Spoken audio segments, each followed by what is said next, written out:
De acuerdo. Bien, entonces empezamos todos estos días, primero Dios, hasta junio. Todos los días en la noche vamos a estar haciendo un repaso de doctrinas importantes, fundamentales para la fe cristiana, básicas. Y ahorita vamos a hacer más o menos unos 10 estudios de una serie de atributos. Les comentaba a ustedes que en nuestra iglesia Dios nos ha permitido de tener un largo tiempo de estudiar los atributos de Dios. Estuvimos estudiándolos más o menos 2 años y medio. Como pastor, para mí es importante que la persona tenga una buena teología, y la buena teología empieza con el estudio del carácter de Dios, de los atributos de Dios, de la naturaleza de Dios, de las perfecciones acerca de Dios. No puedes amar a alguien que no conoces. No puedes temer a alguien que no conoces. No puedes darle adoración a alguien que no sabes que es perfecto, majestuoso, sublime, infinito, eterno. Entonces, por eso es que vamos a estar viajando por algunos atributos. A mí me gustaría volver a empezar la serie de los atributos de Dios. Repito, 2 años y medio estudiando cada domingo desde el púlpito estas perfecciones respecto a nuestro Creador. Pero ya antier vimos el estudio de la autoexistencia y la autosuficiencia. El día de ayer vimos el estudio de la soberanía de Dios. Prácticamente nada más nos metimos a la palabra soberanía. No fuimos más allá, ¿no? Tenemos cerca de 22 sermones de la serie de la soberanía. Y conforme hemos ido madurando en relación con los atributos de Dios, creo que Dios nos ha capacitado para dar más de 30 sermones de la soberanía de Dios de 2 horas cada uno. Entonces, hoy vamos a detenernos en relación con el estudio de la omnipresencia. La omnipresencia, y vamos a dar una introducción antes de empezar este atributo de la omnipresencia. Y les pedí a ustedes que abran sus Biblias en Jeremías 9, versículo 23 y 24.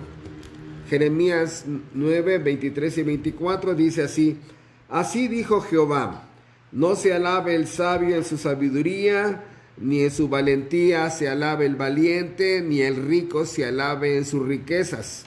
Mas alábese en esto el que se hubiere de alabar, en entenderme y conocerme, que yo soy Jehová, que hago misericordia, juicio y justicia en la tierra, porque estas cosas quiero, dice Jehová. Sabemos que en este mundo caído, los seres humanos presumen, se jactan de sus logros, sus éxitos, sus poderes, lo que han realizado, lo que han comprado, lo que han conseguido, de sus honores sociales, de su belleza, de su cuerpo, de su poder político, económico, social, militar. Y aquí el profeta Jeremías dice que para el creyente, la verdad que esas son cosas sin importancia, ¿no? Dice que el creyente no se alabe en su sabiduría. ¿Cuánta gente se autoexalta por su licenciatura, por su doctorado, por sus maestrías, por su diplomado? Sí, y la verdad que no tiene otra cosa de qué jactarse más que de sus logros académicos. Otros dicen que se alaban en su valentía. Generalmente son personas que presumen que golpearon a una persona. No, yo cuando agarro a una persona la mando al hospital. Cuando yo golpeo a una persona la mando fracturada. Yo soy muy valiente. Yo me puedo lanzar desde las alturas, puedo enfrentar un volcán, yo puedo hacer cosas aquí más para allá. De tal manera que la persona llega a un momento en que se elogia, se exalta de tal manera que presume, ¿no? Y también dice que el rico ni el rico se alabe en su riqueza.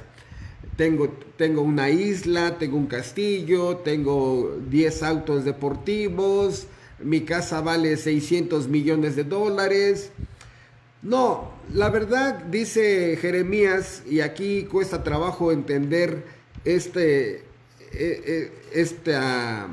instrucción de Jeremías a un inconverso, de que si alguien se hubiera de alabar, sería en que diga que él entiende y conoce a Dios.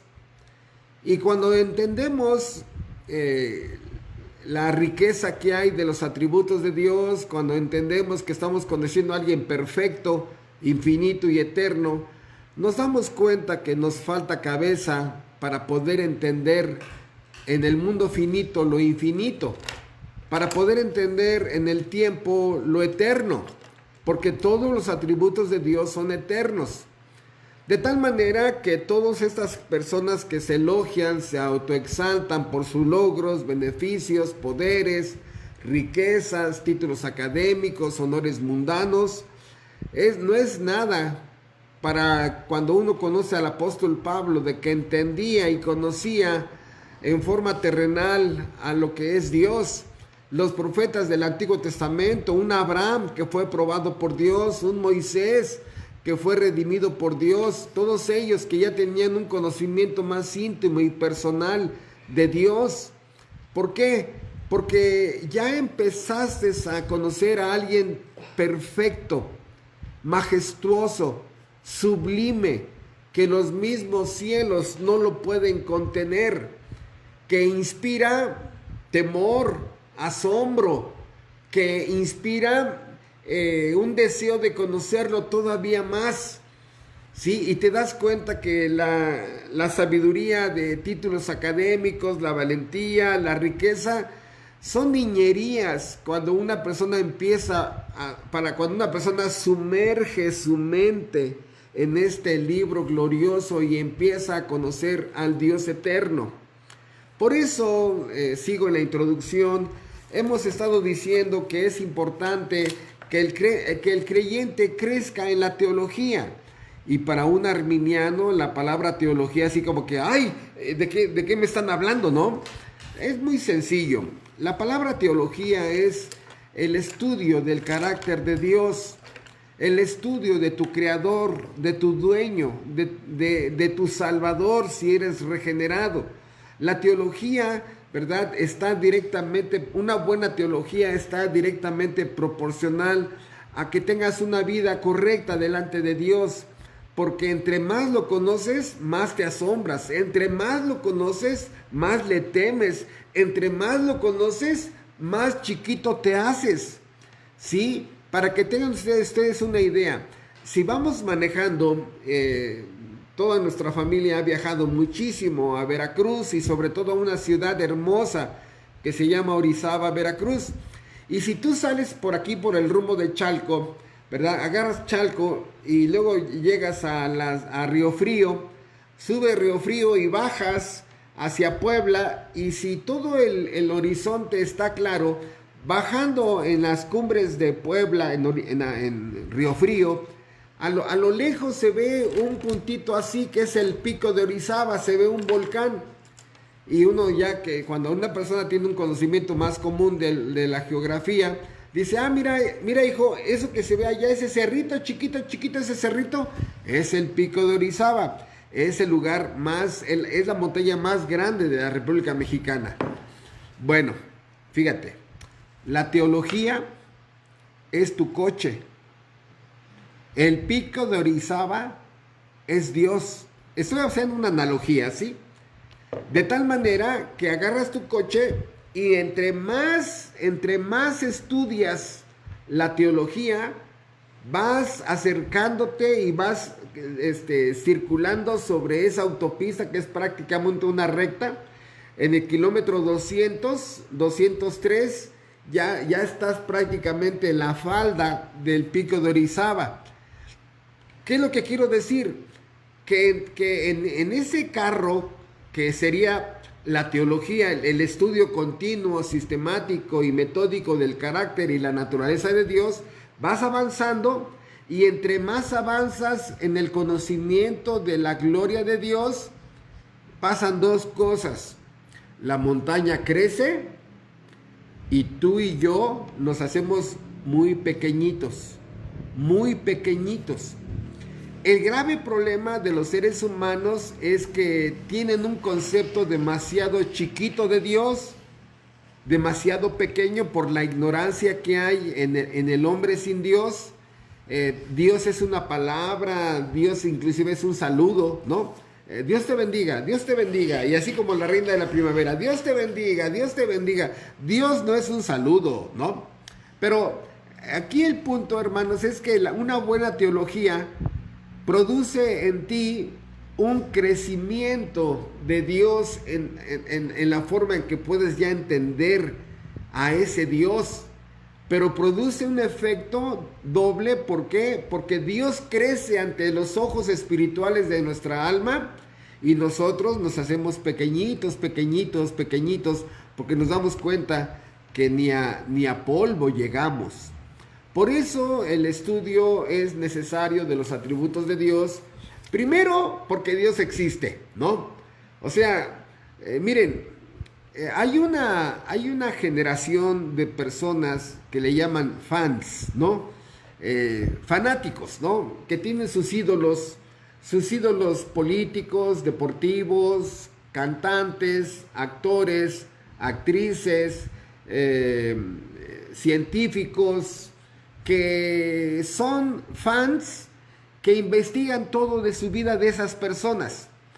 Dónde nació, que a qué escuela fue, que dónde se preparó, que cuál fue el momento más importante de su vida. Y esa comunidad de fans está observando, investigando a su ídolo, de tal manera que tratan de tener en su computadora toda la información posible de esa persona que tanto admiran.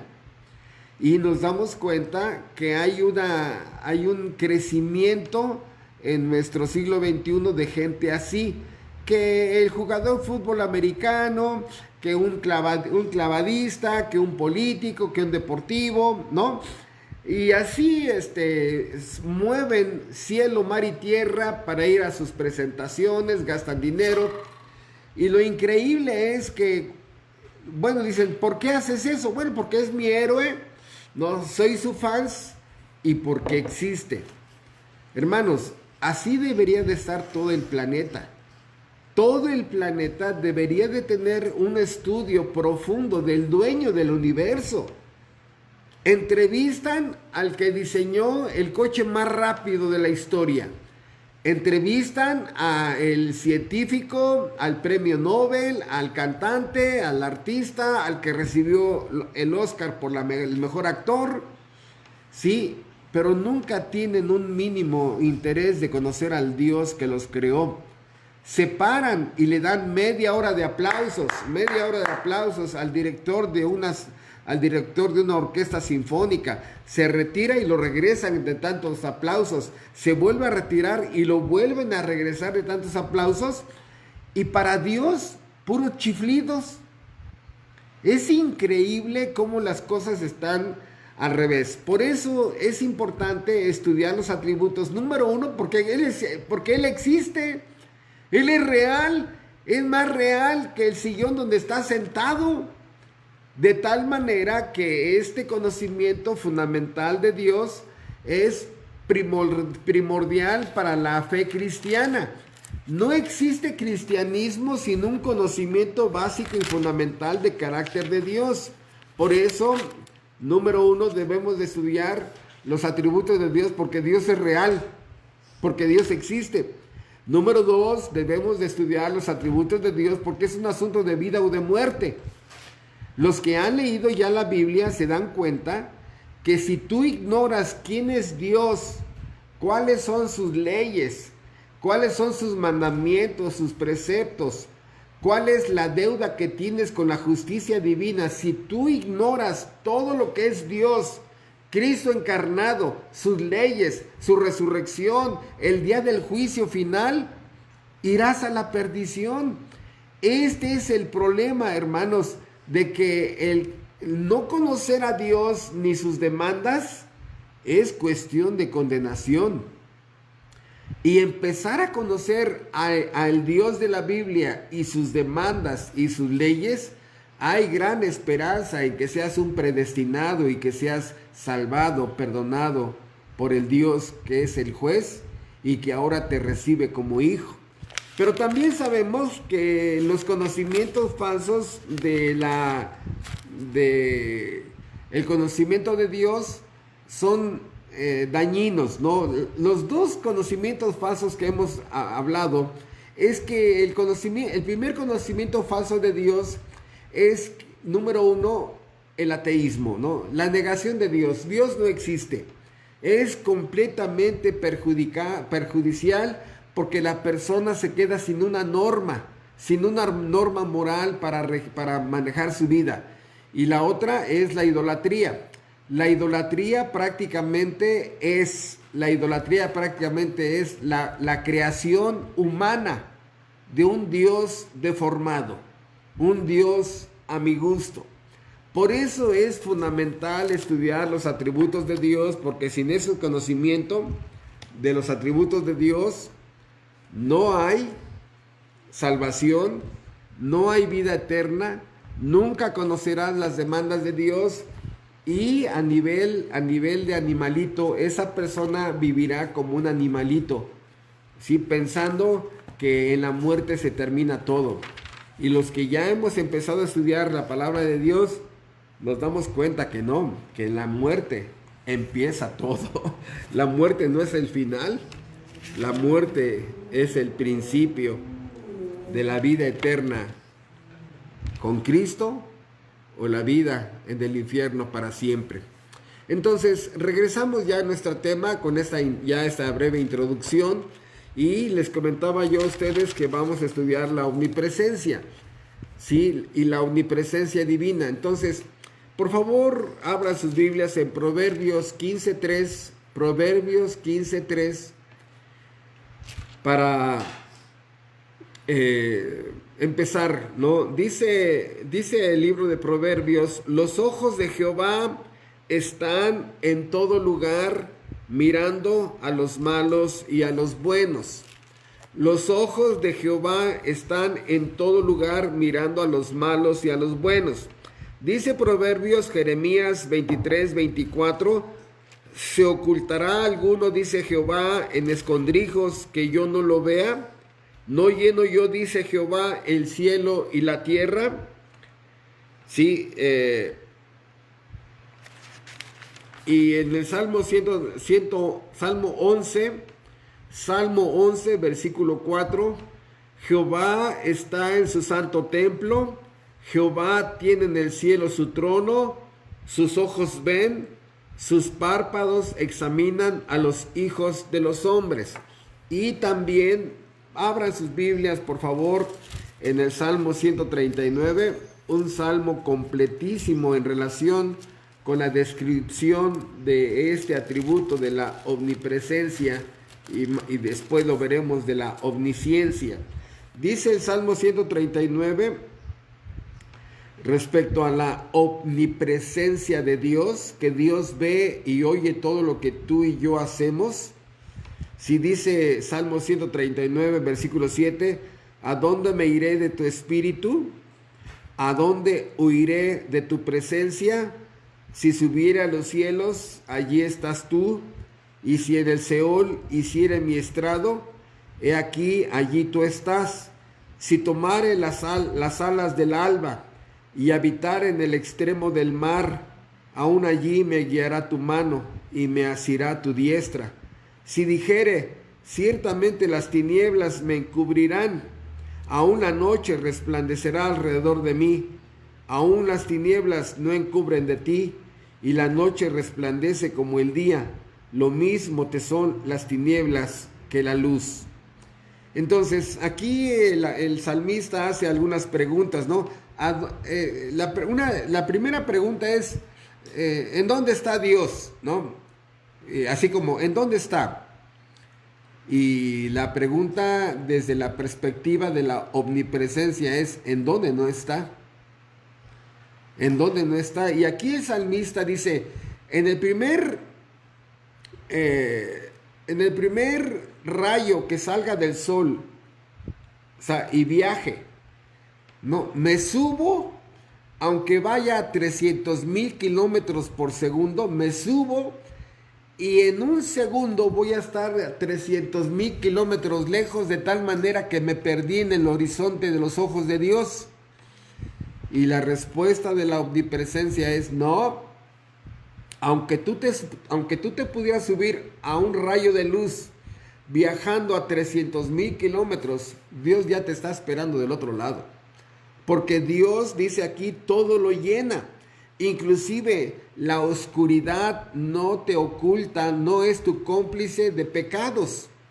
Sí, todos los asesinatos que se han realizado en la oscuridad, todos los adulterios que se han cometido, sí, todas las cosas ilícitas, inmorales, depravadas, sucias, pederastas, drogadicción, alcoholismo, todo eso Dios lo ha visto aún en la noche.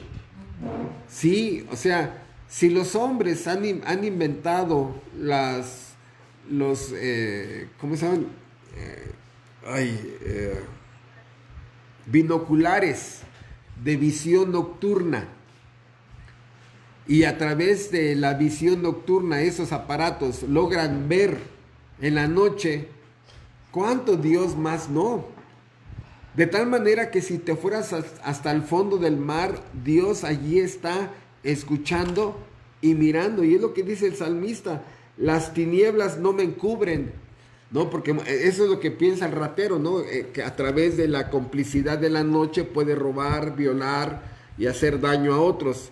No, hermanos, este atributo nos enseña que Dios observa y oye a cada persona como si fuera la única que existiera en este planeta. Sí, de tal manera que, por ejemplo, actualmente, si una persona tiene 3 Face, ya saben que mucha gente tiene diferentes Face, ¿no? Está el Face familiar. Cuando le dicen al esposo, mira aquí, mira, yo no hago nada feo.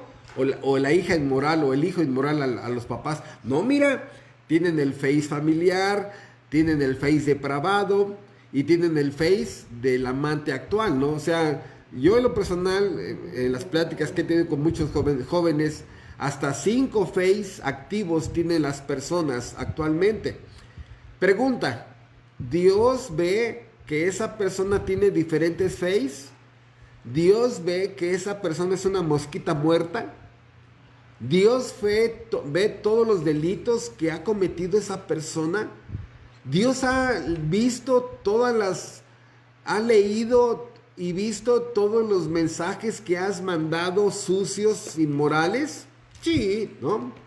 De tal manera, hermanos, que ante la omnipresencia de que Dios vio y Dios oyó, nadie queda impune. ¿Por qué? Porque porque hay un lado positivo y un lado negativo de la omnipresencia. El lado negativo es que la máxima autoridad del universo está llevando un registro de todo lo que dices y todo lo que haces. Dios ve nuestra conducta, Dios ve nuestra mirada. Dios ha visto lo que hemos hecho cuando aparentemente nadie nos ve o donde aparentemente nadie nos conoce. El problema es que la máxima autoridad del universo es el que ha visto eso. Esa es la base legal, esa es la base jurídica que Dios va a usar en el día del juicio final, donde Dios va a decir, yo te vi. Cada ratito hacías Face nuevos, mosquita muerta, ¿no? Cada ratito mentías, odiabas, tenías envidia. Entonces la omnipresencia nos enseña que hay una relación entre observador y observado, ¿sí? Como si fuéramos la única persona. Y entonces empezamos a darnos cuenta que la divinidad ocupada en observar a las personas, ¿no? La divinidad ocupada en observarlos. Por eso cuando una persona eh, la primera vez que mi esposa y yo dimos un estudio a esto, el matrimonio que estaba escuchando, estamos hablando, yo tengo 32 años de estar estudiando la Biblia, gracias a Dios y gracias a mi hermana Alejandra, que fue la que Dios usó para que fuera yo a conocer la palabra de Dios. Y cuando estábamos dando uno de estos estudios hace muchos años, la esposa dijo, oiga, y también Dios está cuando mi esposo y yo tenemos intimidad viendo. Le dije, sí. Dice, ¡ay, qué vergüenza! ¡Ay, qué vergüenza! No, ¿por qué? ¿Por qué vergüenza? Vergüenza si haces cosas que no son correctas, ¿no? O sea, Dios ve todo. Y en el momento en que somos conscientes de que Dios ve todo y oye todo, sí es cierto, hay un sentido de vergüenza porque vio todas las cosas ilícitas que tú y yo hicimos. Sí es cierto, ¿no? Hay una cosa de terror, horror, pánico. Dice, no, entonces ya soy hombre muerto porque Dios vio ese crimen que cometí, ese delito que cometí, porque Dios ha registrado tus groserías, mejor dicho, nuestras groserías, nuestras maldiciones, los albures, los sobornos, los adulterios, los asesinatos, violaciones, robos. Dios ha escuchado todos los chismes, fraudes, sí, la lujuria, la rebelión, infidelidades, toda la conducta de hipocresía, negligencia, libertinaje, incredulidad. Dios ha estado mirando cada instante a cada ser humano, cada segundo de este planeta. Dios mira a todos, a toda hora y en todo lugar. La misma oscuridad no se lo impide. Por eso, dice el salmista, tal conocimiento es demasiado maravilloso para mí, es muy grande, no lo puedo entender. El mismo salmista está asombrado, consternado, sobrepasa la comprensión del salmista el ver y saber que Dios ha visto todas las cosas malas que hemos hecho, hermanos. Y ahí es donde la conciencia empieza a ser despertada. ¿Qué voy a hacer el día que esté enfrente del juicio final? ¿Cómo me voy a defender? Dios vio que desde el principio yo decidí cometer ese delito, ese crimen. Dios es testigo de todo lo que hice, el daño. Por eso la pregunta no es dónde está Dios, sino dónde no está. En cada habitación de nuestras casas, en cada calle que hemos caminado. Dios lleva un registro de todos los delitos. El problema es que es el juez el que ha estado viendo eso, la máxima autoridad. Por eso, cuando hemos visto en abundancia lo del diluvio, dice, y vio Jehová que los pensamientos de los hombres eran de continuo solamente el mal. Y vio Jehová que los pensamientos de los hombres eran de continuo solamente el mal. Y obligamos a que Dios, todo lo que ve y escucha de nosotros, lo junte como una evidencia judicial para el día del juicio final. Sí, por eso nos damos cuenta que su omnipresencia lo llena todo. Y esto es algo bien importante, hermanos, porque parece mentira. Hay gente que no lo cree. Ahorita les digo por qué. Dios llena todo. La pregunta, ¿Dios mira lo que está sucediendo en el cielo? Sí. ¿Dios mira lo que está haciendo cada criatura celestial? Sí. ¿Dios escucha cada una de sus palabras de cada uno de esos millones de criaturas celestiales? Sí. Dios mira a los más de 6.000 millones, que es lo que dice la ONU, ¿no? 6.000 millones de personas que hay en este mundo. Dios las ve y las oye como si fueran la única persona. Sí. Ahora pregunta, ¿Dios ve y oye todo lo que la gente está haciendo en el infierno? La respuesta es sí. Dios está en el infierno. ¿Qué? Dios está en el infierno en su justicia y en su ira. ¿Sí? Dios no habita el infierno, pero la justicia divina, las paredes del infierno son su justicia. Las paredes del infierno es la ira divina. Allí están. Y por eso hemos dicho que si tú no te vuelves arrepentido a Dios en la persona de Cristo, Dios será tu infierno. Dios será tu infierno.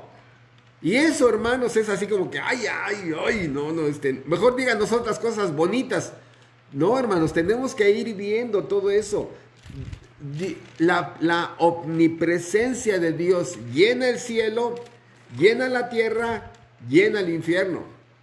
Y les digo esto porque hace muchos años, como unos 10, me tocó conocer al director de un instituto bíblico en Veracruz.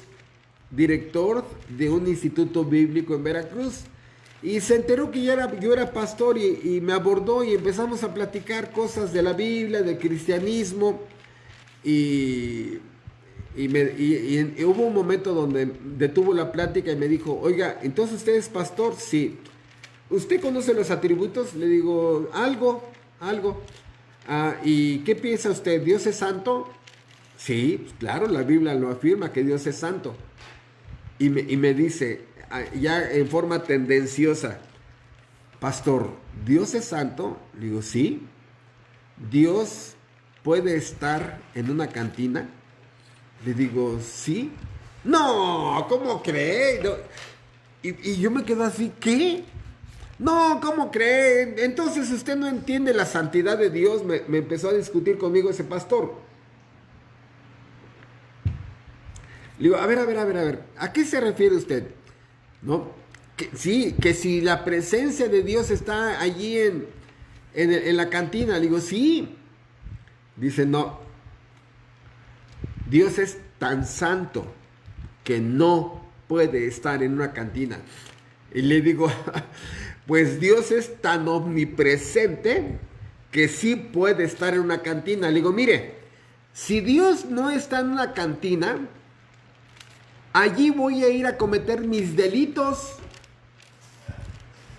Quiero matar a alguien, lo llevo a una cantina. Quiero adulterar, la llevo a una cantina. Me quiero drogar, voy a una cantina. Y en el día del juicio final que me diga, Humberto, al infierno por esto y esto. Y yo le voy a decir, momento, ¿me viste? ¿Me viste? ¿Te consta? Y Dios va a decir, no, pues no te vi. No, suponiendo que yo en una cantina hubiera cometido todas las cosas inmorales. Y va a decir Dios, no, pues no te vi. Entonces, con permiso, voy a entrar al cielo porque no tienen ninguna evidencia contra mí. Vean ustedes, ¿no? Lo irracional. Los ojos de Jehová están en todo lugar mirando. No dice que tienen comunión con el pecador. Mirando a los malos y a los buenos. Por eso vemos que nada le estorba.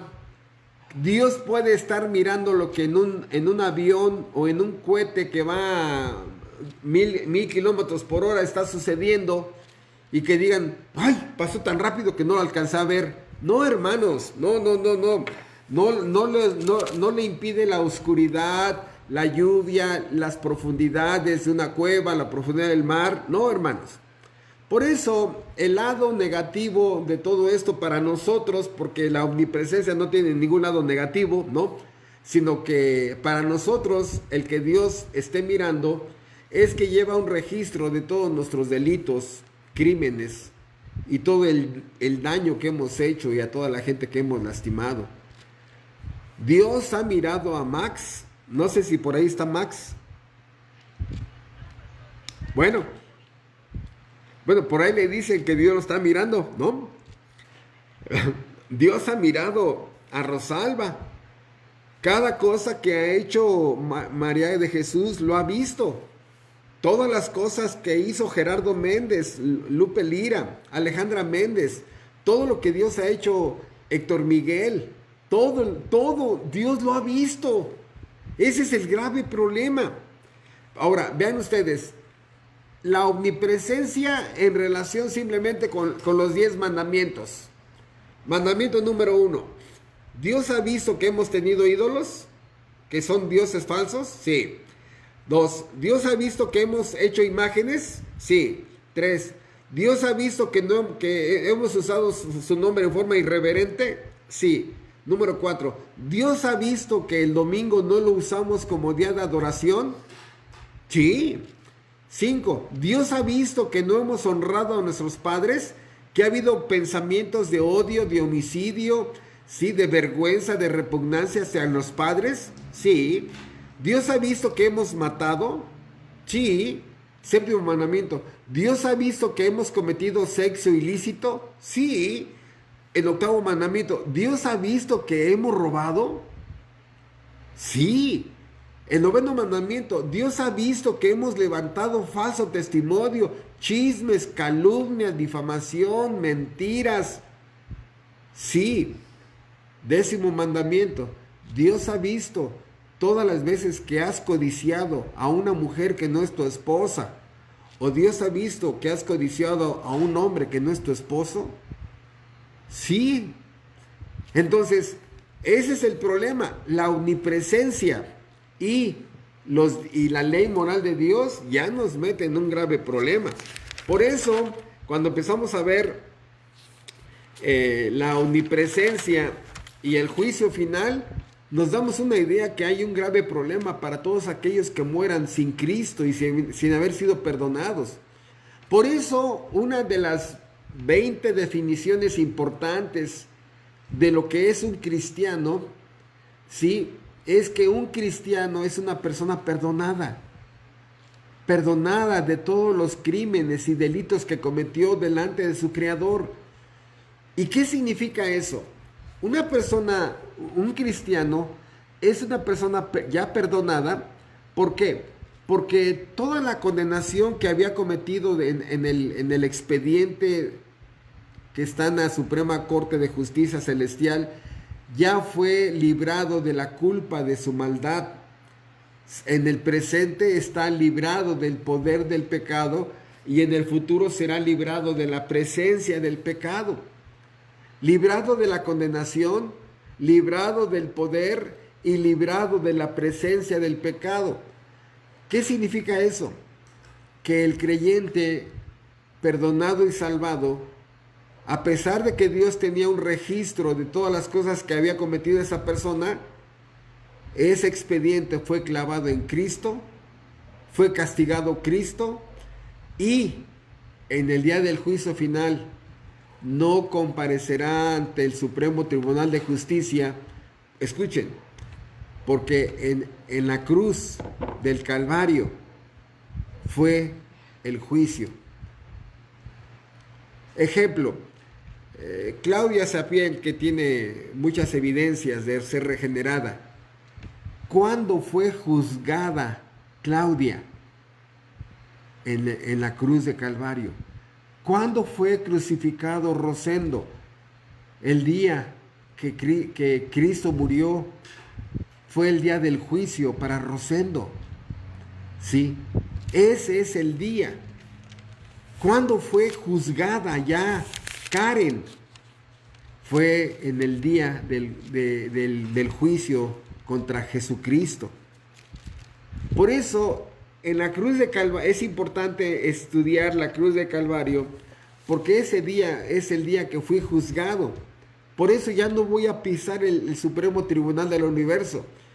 Pero si alguno de ustedes no ha sido perdonado legalmente por el juez del universo por todas las cosas que tú sabes y que Dios sabe que cometiste, pisarás el día del juicio final. Por eso, cuando empezamos a ver esto, nos llena de asombro ver que la omnipresencia tiene un lado positivo. Y alguien diría, ¿lado positivo? La omnipresencia sí, porque es el Padre mirando a su Hijo. La omnipresencia tiene un lado maravilloso porque es Dios mirando para proteger, mirando para sustentar, mirando para cuidar, mirando para preservar. Dios adelantándose a las jugadas de sus hijos, Dios guardándolos. Por eso, hermanos, la omnipresencia tiene un lado maravilloso que es la protección del Padre hacia su Hijo, el cuidado, la preservación de cada uno de sus hijos. Y, hermanos, si alguien te acusa y hasta jura por Dios de que tú hiciste tal cosa, descansa en que Dios vio que no es cierto. Pero por eso el cristiano no se atrevería a jurar sobre la Biblia si tiene un concepto correcto y sano de la omnipresencia. Si Dios me vio, dices, no voy a jurar, no, pues ¿cómo crees? Voy a jurar sobre la Biblia, ¿no? Si Él me vio, ¿no? Pero también es un gran consuelo de saber que aunque 1000 personas te acusen, si Dios vio que no lo hiciste, descansa porque la omnipresencia está contigo, porque Dios es testigo de que tú no hiciste nada. Por eso, repito, la omnipresencia cuida, protege, preserva, sustenta a sus hijos. Si un padre que va al jardín, a la alameda, a ver a que sus hijos, su bebé de 3, 4 años esté corriendo, lo está observando, nunca deja de observarlo. Se cayó, va, corre, ¿no? Tiene sed, ya trae ahí agua. Tiene hambre, ya saca ahí la pañalera, lo que sea, ¿no? Está prevenido, está observando a su hijo, cuidándolo, ayudándolo, auxiliándolo, socorriéndolo, preservándolo, sustentándolo. Y eso es lo que hace la omnipresencia, hermanos. O sea, ejemplo, ¿no? Ahorita con lo del coronavirus, si un creyente va a caer en contacto con una persona que está contagiada, pregunta, ¿Dios puede proteger a ese hijo para que ese día ese coche no salga porque está ponchado, porque se descompone, de tal manera que ese creyente no llegue a ese lugar para que ese infectado no lo contagie? Sí. Dios puede protegerte de ese ladrón que te va a asaltar, de ese violador que te va a hacer daño, de ese extorsionador, de gente que te va a hacer daño, porque Dios es omnipresente y Dios va a guardar. Obviamente estoy hablando de que no tentemos a Dios, ¿no? De que no, a mí no me pasa nada, puedo salir a comprarme una caguama a las 3 de la mañana. No, ten por seguro que posiblemente ahí Dios puede permitir que te pase algo para que aprendas de que no va por ahí la cosa, ¿no? Eso ya se llama tentar a Dios. Pero lo que yo me refiero, hermanos, es que el Dios del universo protege, cuida, sustenta, preserva, auxilia, socorre, ayuda, porque Dios ve la necesidad de cada uno de sus hijos. Hay un lado maravilloso de la protección, de la omnipresencia. Dios guió a su pueblo al desierto. Y el primero que sabía que no había carne ni agua en el desierto para varios cientos de miles de judíos que fueron llevados al desierto, era el mismo Dios. Por eso, si ustedes se ponen a leer cómo Dios preservó la vida de varios cientos de miles de judíos, y hay un versículo que dice que Dios puede poner mesa en el desierto, y los judíos lo saben. Dios sabe que este Elías estaba ya siendo prácticamente desechado por la sociedad, y preservó su vida dándole comida a través de agua y los cuervos. Entonces, Dios cuida a cada uno de sus hijos, lo auxilia, de tal manera, hermanos, que entonces entramos a una subdivisión, y estoy resumiendo más de 15 sermones, ¿no? Estoy resumiendo demasiado la omnipresencia, pero lo que quiero llegar es que la omnipresencia se divide en dos. La Biblia registra que debemos de entender la omnipresencia de dos maneras. Primero, la omnipresencia general, y segundo, la omnipresencia especial. ¿A qué me refiero? La omnipresencia general, ¿sí?, es que Dios ve y oye todo, y al ser humano le vale un comino, no le importa. Oye, pero no hagas eso, Dios te está viendo. ¡Ah! ¿Qué? Mira, hasta lo voy a hacer más a propósito, ¿no? Oye, que no tienes temor de Dios. No. Mira, tu Dios, es más, si tu Dios existe, le doy un minuto para que venga y me destruya. Entonces, el problema es que el ser humano, repito,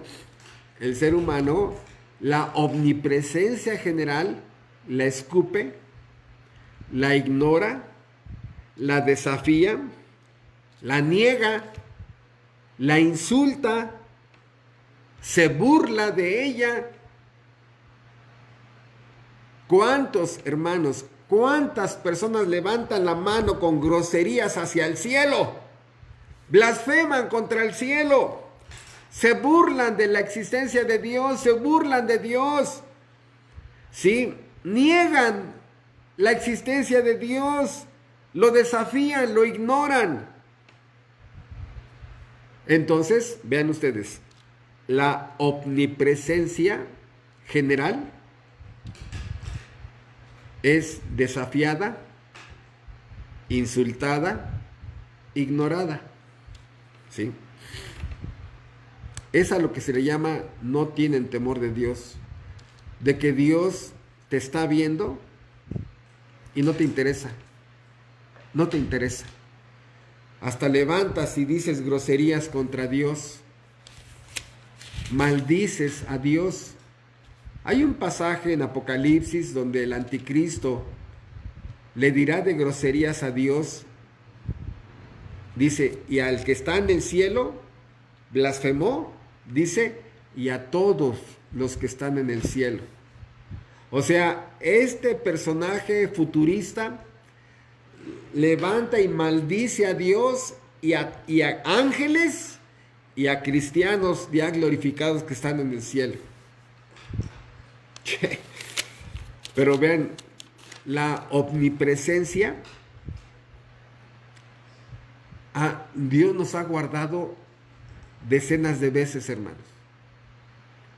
Nos libró de ese asaltante, de ese violador, de esa persona que se iba a meter a tu casa, ¿sí? Y por eso surge en la Biblia la omnipresencia especial. Sí, la omnipresencia especial. ¿A qué nos referimos? Bueno, ya entendemos que la omnipresencia general es insultada, desafiada, ignorada. Al ser humano le importa un comino que Dios lo esté viendo y oyendo. Bueno, en los creyentes regenerados, la omnipresencia especial, Dios es amado, valorado, temido, servido, honrado, homenajeado. Es Dios descendiendo, ¿sí?, en el culto que se le da a Él, descendiendo para que su pueblo le dé la honra, las gracias, el servicio, ¿sí?, a su Creador. El ejemplo es el siguiente. Si yo salgo mañana a México, ¿no?, y choco en la carretera y me muero, ahí queda mi cuerpo en la autopista, la gente va a pasar manejando y dice, mira, pobre señor, mira, qué feo quedó ya se murió ese pobrecito, ¿no? Y se siguen. ¿Por qué? Porque en la calle no soy nadie. Pobrecito, ¿no? Pues hay que lo entierren, ¿no? Pero si pasa mi esposa, si pasan mis hijos, para ellos soy mucho. Y en ese momento se van a parar y papá, porque valgo mucho para ellos. Cuando vamos a trabajar, ¿no?, repito, te asaltan, te pasa un contratiempo, un accidente, ahí te quedas en la calle, en la banqueta, y pues la gente pasa y te voltea y dice, pues, pobre señor, ¿no? Pero cuando tú llegas a tu casa, ¿no?, tu esposa voltea, mi amor, ¿no? O los hijos, papi, porque allí eres valorado en sumo grado. Bueno, eso espero que así les pase a ustedes, ¿verdad? Entonces, eso es, ¿no?, la diferencia entre la presencia general y la presencia especial. Al ser humano sin Cristo le importa un cacahuate Dios, pero al creyente regenerado, en su presencia especial, le da un gran valor, porque, usando una analogía, ¿no?, Dios desciende el domingo cuando están reunidos los cristianos honrándolo en el culto dominical. Dios desciende y es como si la tierra y el cielo se juntaran, ¿sí?, se juntan, y en ese momento todas las criaturas que están en el cielo y todos los creyentes regenerados que están en la tierra se juntan para juntos darle la gloria, las gracias, el servicio, la adoración a Dios. Perdón, a ver, aquí algo pasó.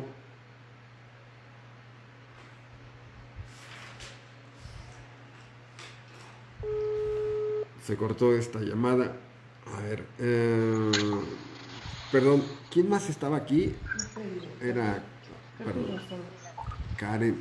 Perdón, es que Karen, ¿y quién más? Pepe. ¿Y Pepe?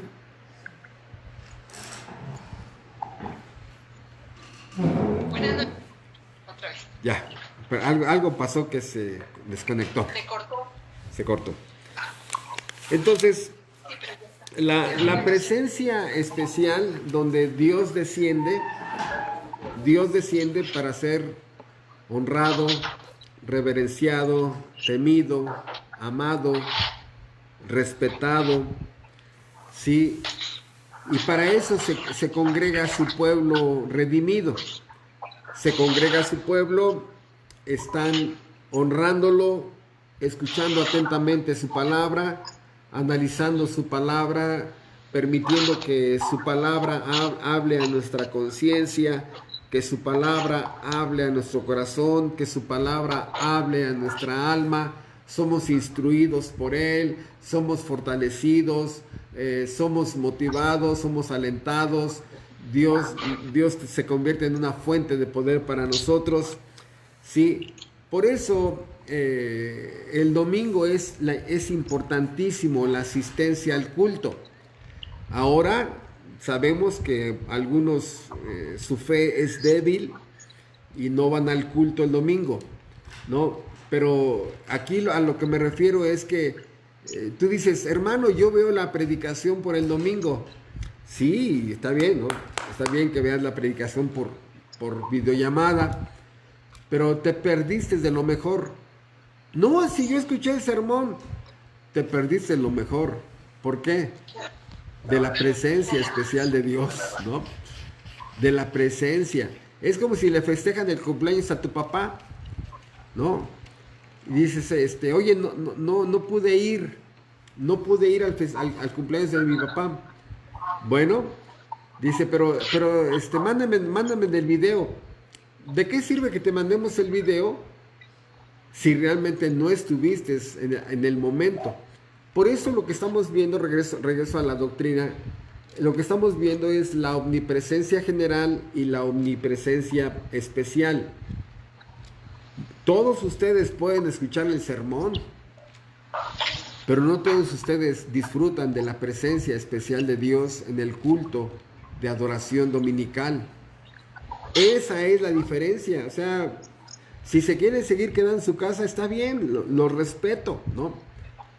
Pero, ¿cuánto tiempo vas a estar sin estar ante la presencia especial de Dios? Por eso, aquí lo que estamos diciendo es que la omnipresencia general, Dios es ignorado, desafiado, insultado, burlado, pero en la omnipresencia especial, Dios es temido, honrado, adorado, reverenciado, respetado. ¿Y qué crees? Por ejemplo, ahora con lo de esta peste, ¿no? Yo en lo personal creo que es el día que más deberías de estar en la iglesia. No, repito, sigo respetando si no vienen a la iglesia. La membresía de esta iglesia se está congregando. Sí, sigo respetando si no vas.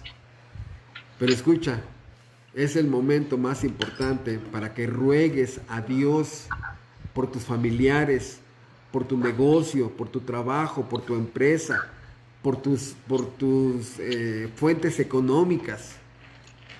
O lo quieres hacer desde la comodidad de tu cama y en tu sillón, sí, escuchando una predicación vía internet.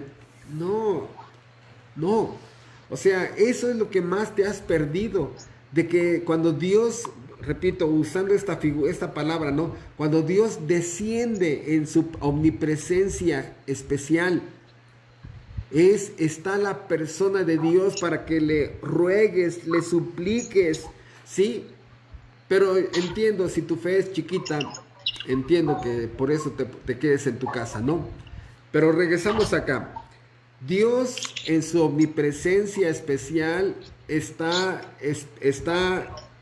presente en el culto de adoración pública a Dios de una forma especial.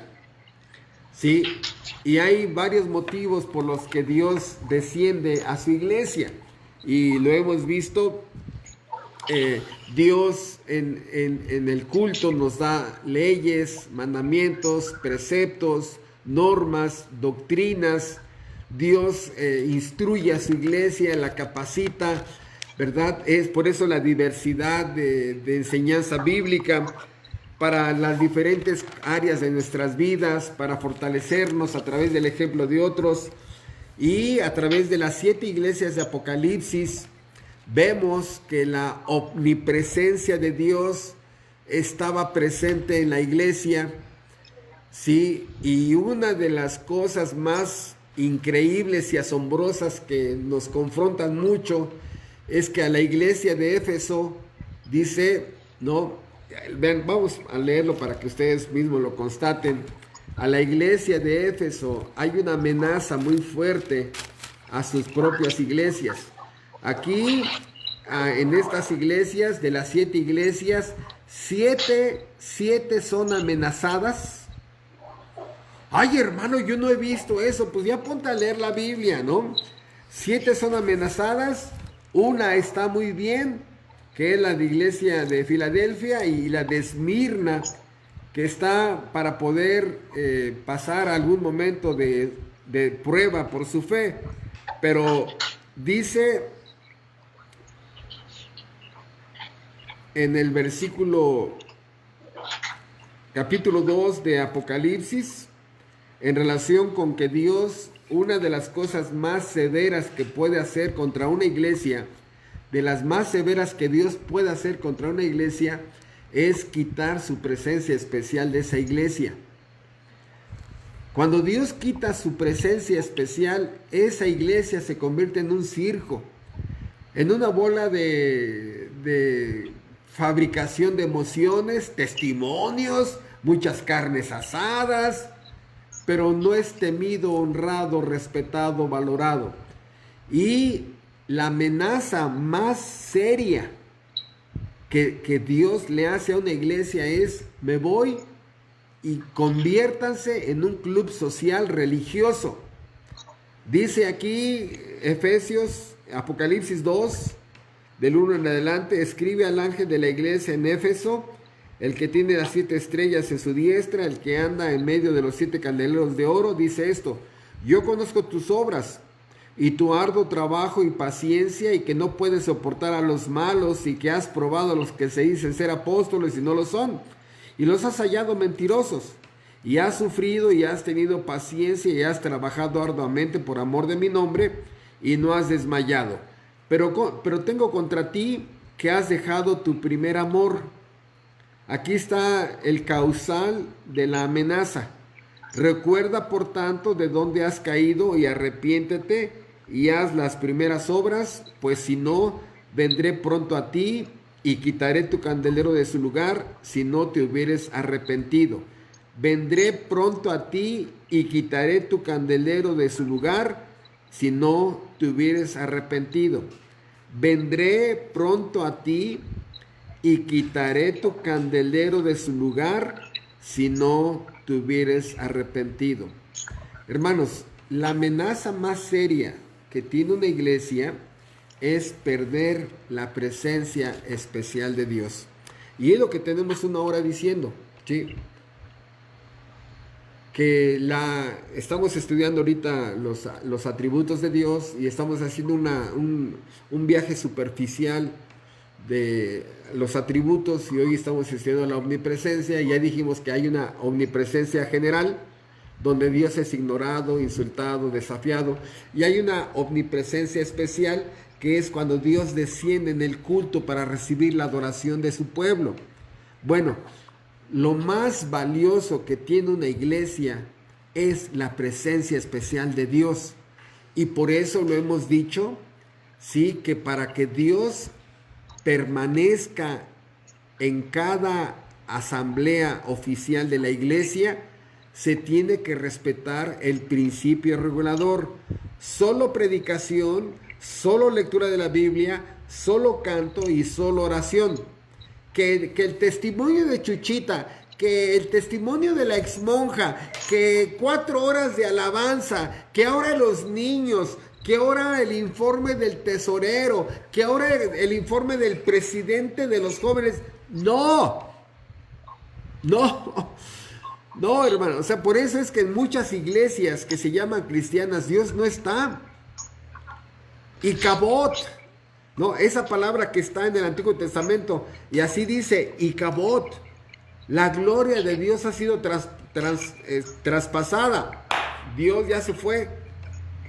Por eso regresamos, ¿no? La presencia especial de Dios en su iglesia, para que Él sea honrado, para que el hombre reciba la verdad, para que el hombre reciba el evangelio, para que Dios sea glorificado, para que el hombre, sí, sea instruido, pero también para que el hombre no meta cosas anticristianas a la iglesia, antibíblicas, extrabíblicas. Hermanos, en muchos grupos evangélicos, kermeses, ¿sí? Mimos, señorita primavera, al final venta de talentos, ¿no? O sea, no les quitaron el dinero, hay que voltearlos, no hay que venderles para sacarles más dinero. Payasitos cristianos, rock cristiano, sketch cristianos, mandas cristianas, ayunos cristianos. Hermanos, No me extraña que en muchos grupos evangélicos Dios no está. Cosas completamente antibíblicas y extrabíblicas, ¿no? Dios no está, hermanos. El culto a Dios siempre tiene que ser teocéntrico, cristocéntrico. Que Dios sea servido, reverenciado, adorado. Por eso es que la fe de muchos no ha crecido, porque van a grupos evangélicos donde la dieta es pura música y puros testimonios. Vean ustedes, ¿quieren hacer un ejercicio? Quítale a esa iglesia todo su circo, todos sus cantos, todo su testimonio. Quítale la alfombra, el aire acondicionado. Pregunta, ¿cuántos van a seguir yendo? Esa es una de las graves tragedias. Por eso el culto, para que la presencia especial de Dios esté, no debe de ser a mi gusto, ni a mi imaginación, ni a los deseos de la fundadora o el fundador. No, hermanos, no debe de haber tradiciones ni criterios humanos. Por eso el principio regulador ha ayudado a que muchas iglesias sigan conservando el culto que Dios aprueba. Y mucha gente dice, oye hermano, pero es que así va a ser bien aburrido. ¿Tú crees que el testimonio de Chuchita la Chismosa va a convertir a esa persona? ¿Tú crees que 3 horas de canto van a darle más fuerza para vivir a una persona? Muchos grupos solamente son fabricantes de emociones y todo su cristianismo es social. Carne asada, café en Vips, desayunos, comidas. No, hermanos. La iglesia es su casa. En tu casa tú pones tus normas. En su casa, en la casa de Dios, Dios ya puso sus normas. Por eso, esta es la bendición de conocer cuáles son las normas que Dios ha puesto para ser honrado y adorado en su presencia, en su omnipresencia especial. ¿Sí? Así dice 1 Timoteo 3:15, para que sepas cómo debes de conducirte en la casa de Dios, que es la iglesia del Dios viviente, columna y baluarte de la verdad. Cristo en medio de su iglesia. Dice el Salmo 121, un salmo que hace como medio año lo estudiamos en la iglesia. Sí, es la omnipresencia y la protección del creyente. Ahora, la omnipresencia especial y la cena del Señor.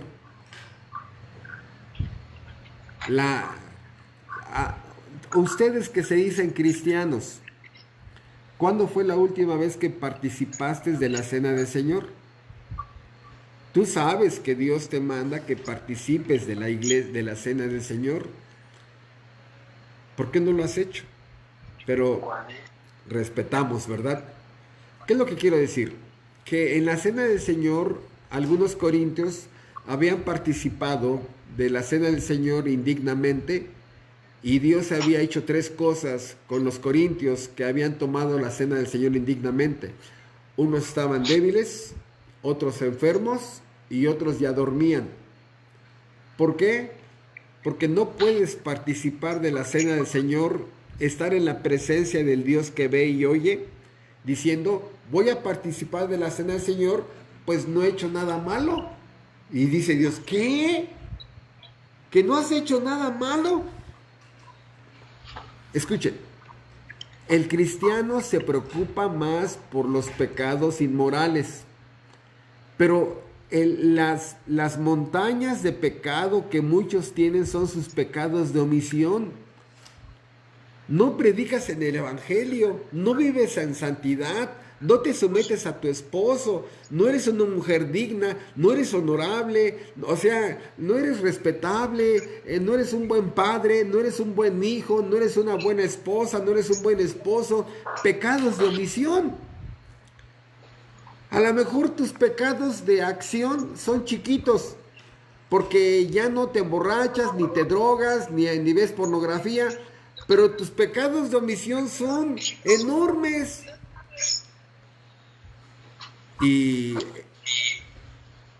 qué va a pasar si tomas la cena del Señor indignamente? Entonces, por eso,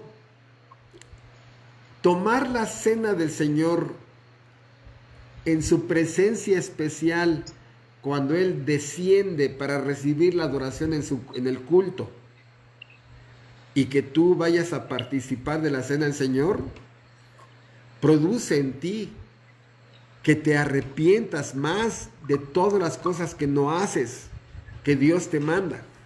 Por eso vemos también en relación con la omnipresencia y la conciencia. Cuando la conciencia te dice, robaste, eres deshonesto, tienes esa envidia, tienes ese coraje, tienes esa amargura, y en tu conciencia dices, ¡ay, sí es cierto, no, sí es cierto!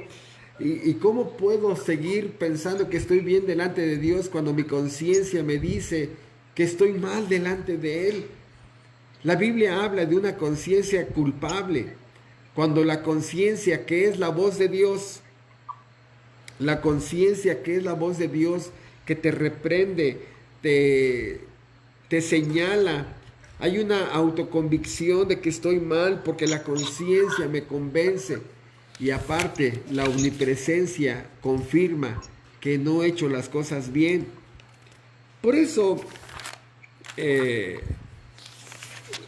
este Dios eterno, omnipresente, no puede pasar desapercibido.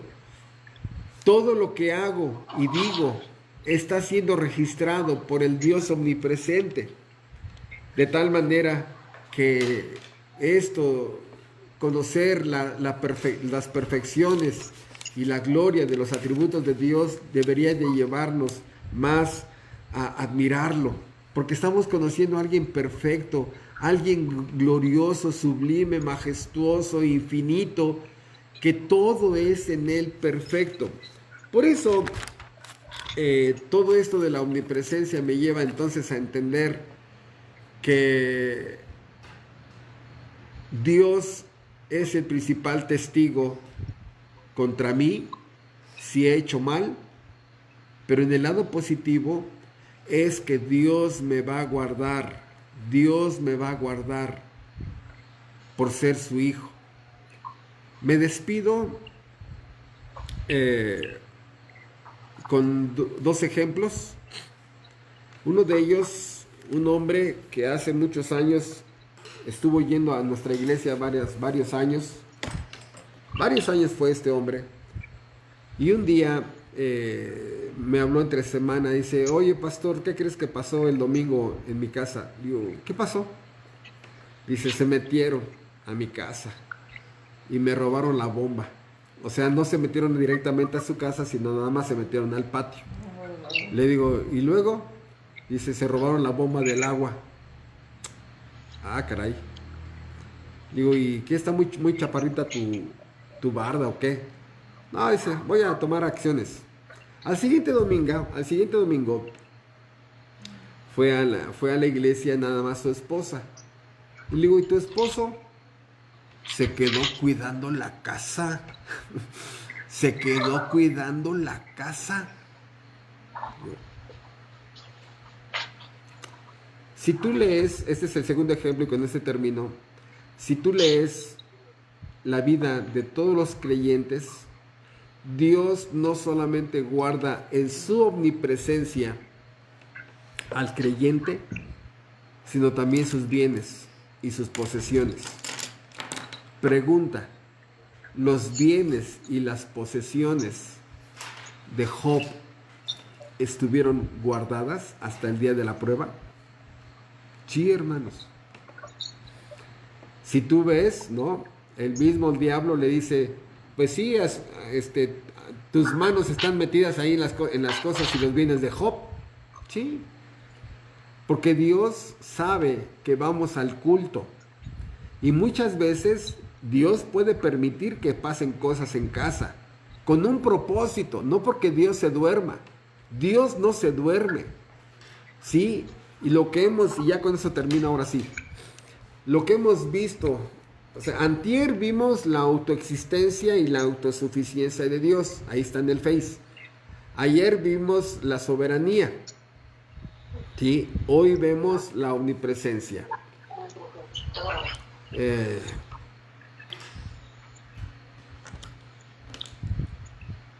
Se me fue. Se me fue.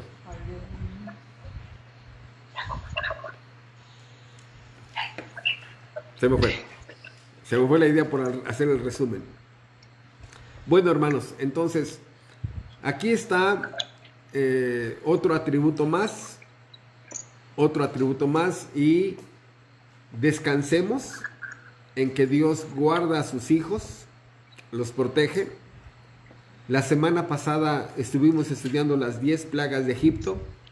La semana antepasada estuvimos estudiando las señales antes del fin. Y Dios guardó a sus hijos en las 10 plagas de Egipto, guardados y preservados gracias a la omnipresencia que protege, guarda, ayuda, socorre, preserva a su pueblo. Entonces, Dios guardó a Job hasta el día de la prueba, y Dios también guardaba en su omnipresencia sus bienes y sus posesiones. En nuestra responsabilidad humana, ponle candado, ciérralo bien, ¿sí? Y Dios guardará nuestras almas y también nuestras posesiones mientras no determine que pasemos por una prueba. Muchas gracias. Mañana vamos a estudiar la omnisciencia. Y repito, disculpen que lo esté repitiendo constantemente, pero tenemos una serie, por ejemplo, de la omnipresencia, tenemos más de 10 sermones, de la omnisciencia tenemos más de 15 sermones, y lo estoy resumiendo prácticamente en un solo sermón de 1 hora, ¿no? No estamos diciendo que no conozcamos más, simplemente es un recorrido superficial en un viaje de los atributos de Dios. Muchas gracias. Buenas noches, ¿no? Me despido.